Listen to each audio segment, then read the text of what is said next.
papakita ko sa iyo ano yung ginagamit sa airsoft gun, tapos sa pellet gun.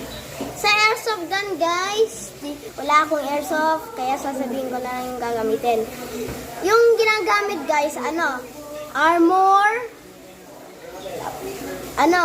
full ammo, tapos mga, yung pwede naman pistol ay 1911, tapos pwede naman shotgun. Tapos guys, ito naman sa pellet gun.